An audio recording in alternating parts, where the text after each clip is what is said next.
In this episode of Happy Client Show, Ben and I are going to talk about how you can gather information from prospects during the sales process to set your client servicing team up for success. Here we go.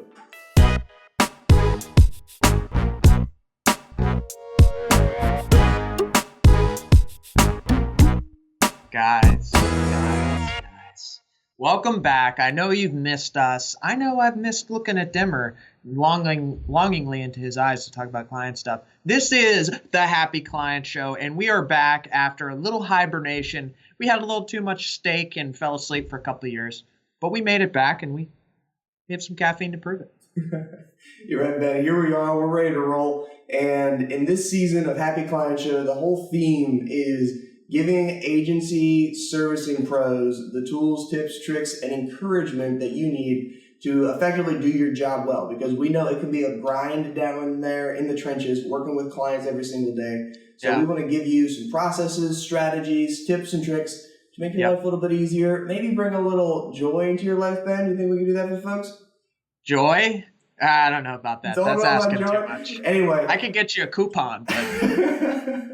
Well, we're fired up to be back here. Like Ben said, we took a little bit of a hiatus here from the Happy Client Show. Both of us are in brand new places right now. Ben is now the founder, head honcho over at Top Hat. And Ben, give us a little bit of an update on where you've been for the past year and what you've been up to.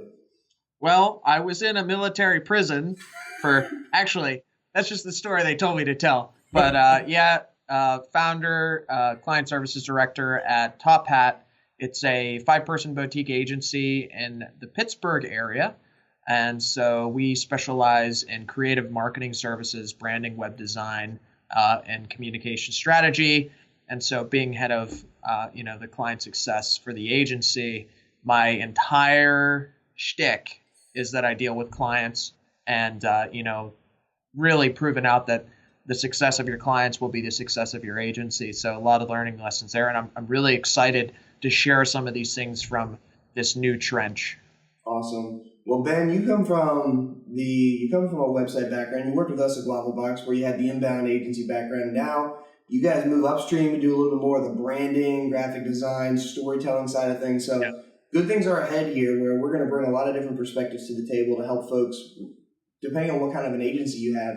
It's all about relationships and it's all about communication, and expectations is such a big part of that. So today we're going to talk about, in the sales process, how can an agency really set the servicing team up for success to make sure they've got the tools that they need to hit the ground running. And Ben, I think one of the most important phases of client engagement or client management is that onboarding phase, the first 60 to 90 days.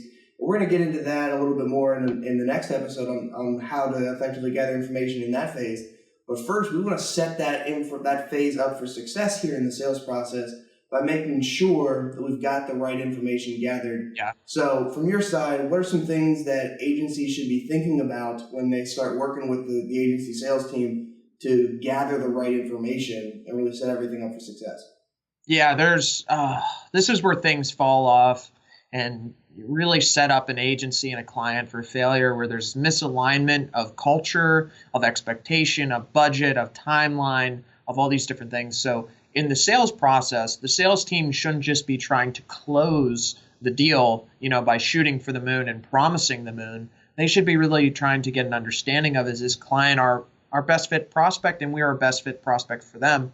And so some of the questions that you should be evaluating is, who are you going to be working with within the organization? Is it a lone wolf president who, axed his entire marketing department? In some cases, startups are, this is just a necessity to live. They have someone who is a founder and probably in charge of marketing. But for a $1 million corporation, that's a red flag. So finding out who is your point of contact, who are you going to be working with on an ongoing basis, what department are they from, what kind of leverage do they have? If you're dealing with some, really small level coordinator who isn't able to drive the conversation, things are going to fail at some point. Also, what is the budget?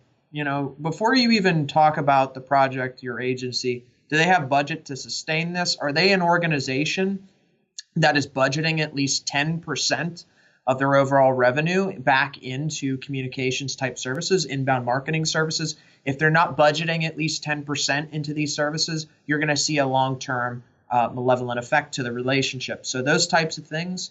And also just the culture, is it an open communicating culture? Is it a results driven? What is the culture, and does it align with yours? Because we underestimate oftentimes the culture of another organization fitting with our own. And that's oftentimes where the biggest conflicts will be had. And I'm not saying that you should work with people exactly like yourself, company culture wise, but basic values, those are some of the things that you should really start to tiptoe into before you even, of course, dive into exactly what do you want from this relationship? What is the goal? And a red flag is if the organization says, I just want to do this, that's going to come on your shoulders and that hammer is going to fall on your head. Yeah, I totally agree with you, Ben, on just tapping into the expectations and really getting a feel for where are they at and where are they coming from. Because if you start off and you think you're trying to accomplish one set of goals and the client thinks you're trying to accomplish another set of goals, that just makes life incredibly hard moving forward. So the mantra of this whole show is over communicate every opportunity that you have. So we always want to be rehearsing, here's what I heard, here's what I'm thinking, here are the notes, I'm going to send these over to you so that everyone there's multiple opportunities to catch missed expectations. That's really what we want to do, because you're going to save so much time, so much energy, so much frustration if you just never work with a client to begin with, if it's a bad fit. So everything that Ben laid out there, just about identifying your target persona, figuring out, is this person a good fit for the agency before we even start working with them? And this is a challenge that a lot of young agencies, Ben, I know you and I have both been here, where we bring in work that we really shouldn't have brought in, and it winds up not only causing us a ton of pain, frustration, and stress, but it drains our profitability because we're giving these people way too much time. They're sucking our creative energies down, and they're really not a good fit for the agency from the get-go. Oh, I'd say this is most agencies, to be honest with you, not just the young ones. But as a young agency, you're really going to feel these type of things happen because you're often handedly short-staffed. Maybe your team hasn't fully matured, and it spells disaster. And this is often the point where agency owners start to burn out pretty easily and young. So it's really about communicating and having a structure and framework. And I find that oftentimes that, we in agency world, we like to blame the client and pretend like they're the villain, but it's the agency. The agency has to have a process, and the client is coming in for your guidance. They want you to be their Sherpa. It's not, hey, we're the agency, tell us exactly how to work with you. It's, hey, let us show you the best method. And so, some of those mistakes can often be, and hardships and heartaches can be avoided just by coming in with an intentional method and knowing those. But also at the same time, what you just said is you got to avoid those prospects that are going to be a disaster and that aren't going to fit for you. Yeah. I think that bringing the conversation back to numbers wherever you can is a win for you, because the numbers don't lie. They are what they are. But in order to make that case and that conversation further down the line, you have to, as the agency, lead by kind of defining the key performance indicators that you are going to use to manage success, and get the client to agree that these are our mutually agreed upon statistics that we're going to use to drive things forward. Because if you think that it's new leads generated, but the client thinks that it's website traffic, or they think it's how many likes did my Facebook post get, or how many likes does my page have, and you're saying, well, that doesn't mean anything because of these other numbers over here, you create a tension there, and now there's so much animosity moving forward. So we want to define those numbers early on. And one tool that you can use, you can slide into your process, is an inbound revenue calculator. And you can head over to doinbound.com/IRC to get a free demo version of the inbound revenue calculator. You can play with that thing right on the site. You can use it in your sales process. And the idea here is to empower you to connect the vision of inbound or of a website redesign, whatever it is, for your clients, so that they can see, we're not just doing this, like Ben said, just because I want to do it, but we're doing this to move certain numbers on a dial. And if we can set the expectation that these are the numbers that we want to use to move the dial, and we're going to bring those back every single month and measure based on those, then we've really set the client up for success, and we've united those expectations. Because at the end of the day, these are the numbers that we need to hit, and these are the numbers that we want to base our decisions off of.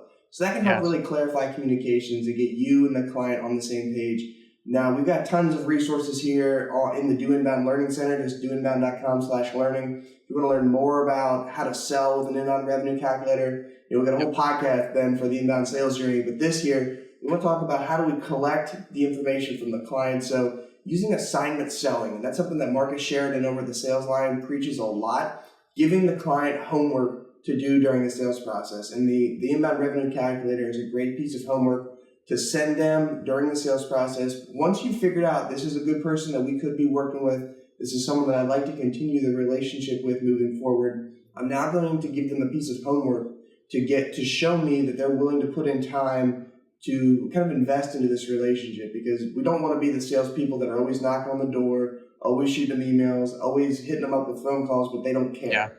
We all know how those relationships work out.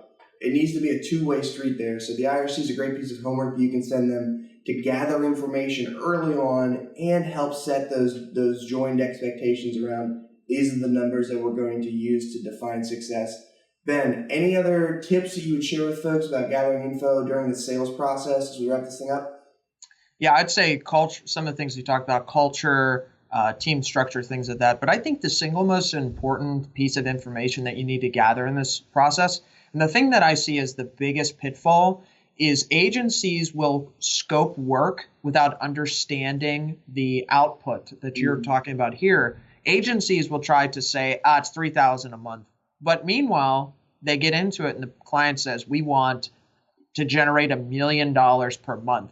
That's a red flag and probably not worth $3,000 per month. So really, the best piece of information, the most important, is that expectation. What do you want to achieve, to what degree, within what intensity, and what amount of time? And if you can get that, you're going to be off to a great start in the relationship, and it's going to save you a lot of heartache and trouble in the long run. Nice.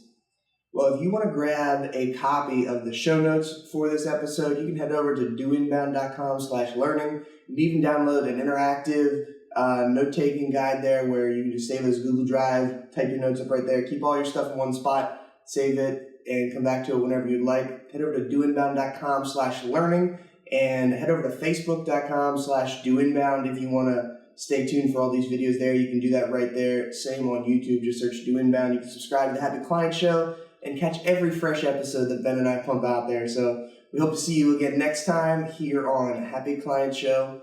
Have a good day.